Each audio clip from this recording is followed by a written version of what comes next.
Alright, here we are at the dunk tank, and the first thing we're going to go over is the dunk tank rules as the sun blows in the wind.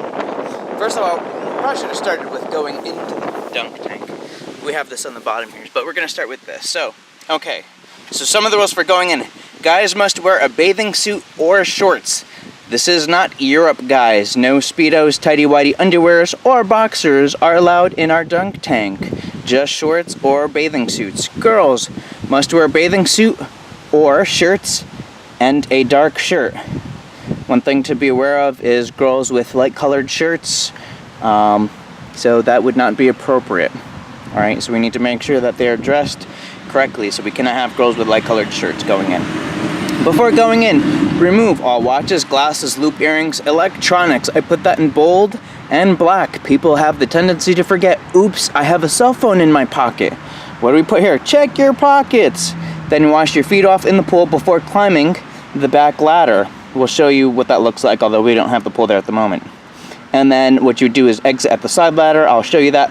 Smaller kids must have someone standing in the pool ready to pick the kids out after they fall in. Alright, so if someone's coming in, they're going to come back here.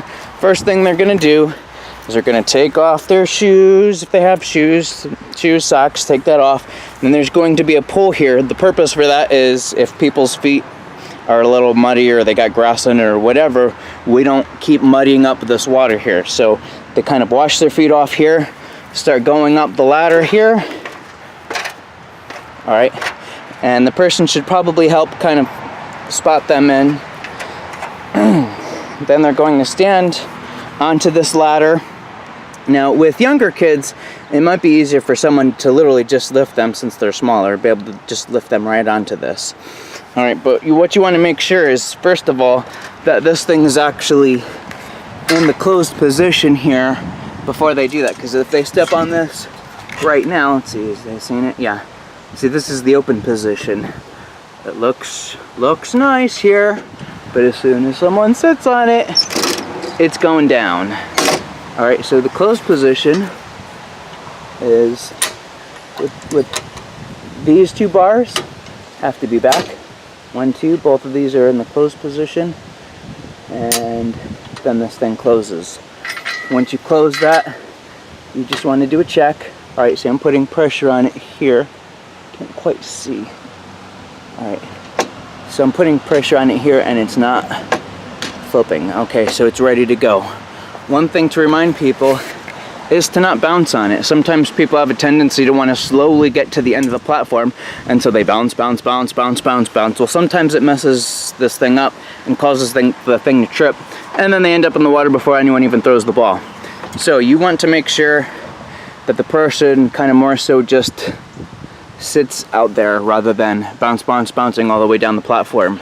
Once they're sitting, and they do need to sit, there needs to be, keep in mind, you know, if someone's sitting here and someone hits the target, they're not going to fall in from this position because all the weight is here. There needs to be weight. If you notice, this will move a little bit. You need to make sure that it's doing that, because if it's in this position and the weight is over here, the person's never going to fall.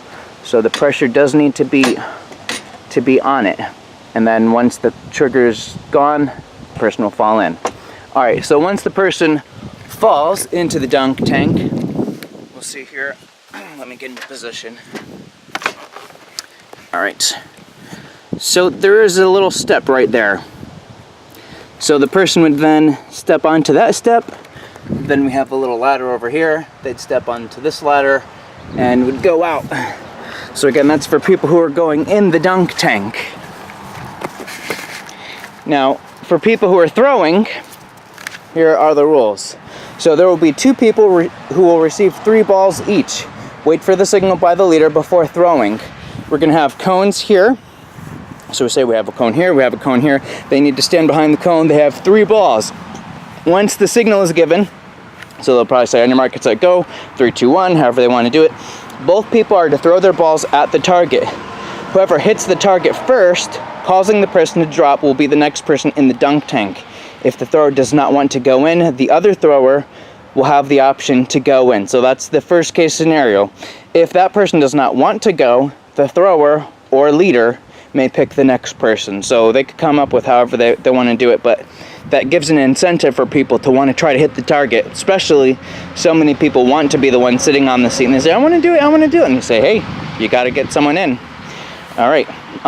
If no one hits the target, then the person in the dunk tank will just stay there, and the next two people in line will get a chance to throw the ball. So again, we're going to have someone here, and mark it, set, go. They start throwing. Now, one person, if they want, they could just wait for the other person to throw all three, and in the case that the person misses all three, then the person could kind of take their time. Obviously, you want to push them, not just wait around for a while, but they can take their time. But once all three balls are gone, it's the next person's turn.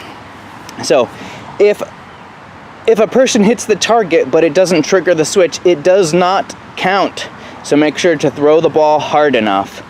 All right, you'll see this numerous times. Sometimes people will hit it and it'll hit the top. Sometimes it'll hit it, but it's a light hit, so it's not enough to get the person in. They really need to throw the ball pretty hard, and they really want to try to get it in the middle. So even if they got it, they can't say, no, but I hit it. No, the person needs to fall in. Another rule that we add, and this is crucial because so many people are tempted to do this, and it really kind of makes it not fun. If anyone pushes the target by hand, they will lose the privilege of participating in this station. So that removes people from just coming up every time and just hitting the thing, because if someone hits it, then you need to take the person, get them back up, take the person, get them back up, and it starts really becoming not fun. So we highly discourage people just going up and hitting the target. And if it gets really bad, then you can tell the person you cannot do this for the rest of this week. All right.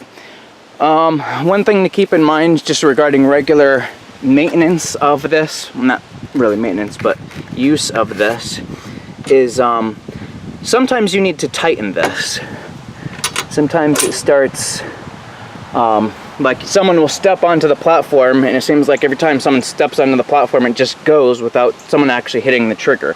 So in that situation, what you do is put this in the closed position. You need to make sure it's in the closed position first, then tighten it. All right, what you don't want to do is you don't want it to be open and tighten it, because you could tighten it a lot in the open position. Then once you close it, if you force it closed, these targets are going to be so hard that it's virtually going to be impossible to actually get someone in. So again, see, I tightened it too much, can't close the thing. So in this situation, I'm going to loosen it.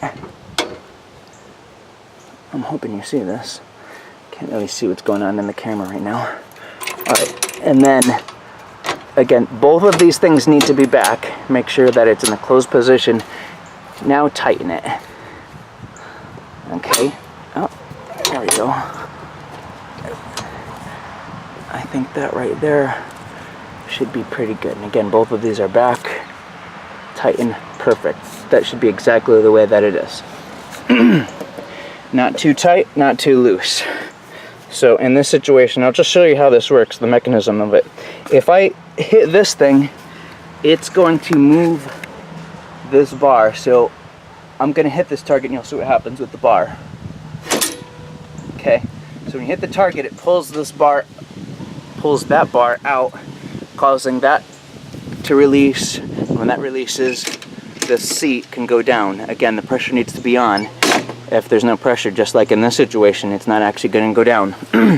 So, but that's also a reminder that every time someone comes out, if someone now tries to sit back in the seat, if they stand here, they're just going to fall in, because in this situation, you forgot to push these two bars back.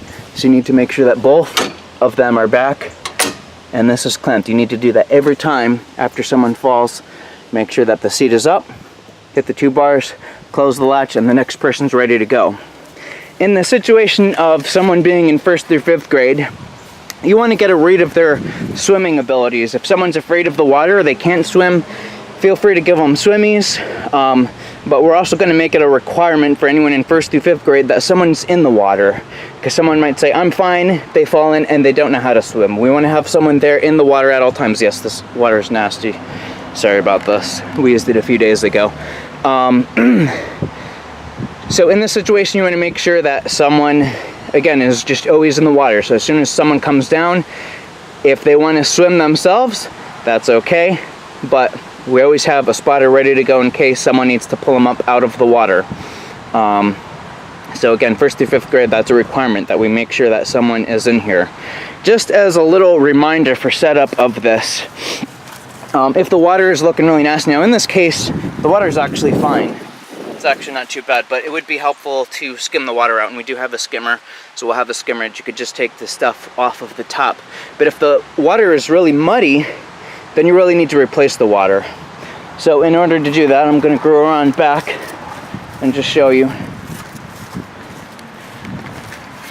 You may be able to do it by hand, but you might need a tool, because don't forget you have like hundreds of pounds of pressure right now on this, pushing against this.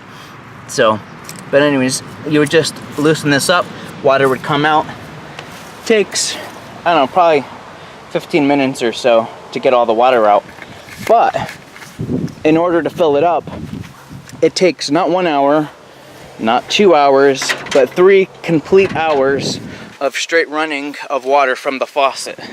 So don't do it midday thinking you're going to be able to help the situation out, because again, it literally takes 3 hours to get this amount of water in this tank here.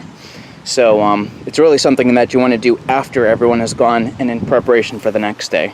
Again, 3 hours for this. I think that's pretty much it. Oh, here's our skimmer. Here's our skimmer. We're just going to have some extra tennis balls if needed. This is our scrubber, but that's really just for cleaning it in between times. You could scrub the bottom. Sometimes it gets a little messy on the floor. So if you want to do a cleaning, you could do that. But that's pretty much it. We got our 2 cones here for the starting marks.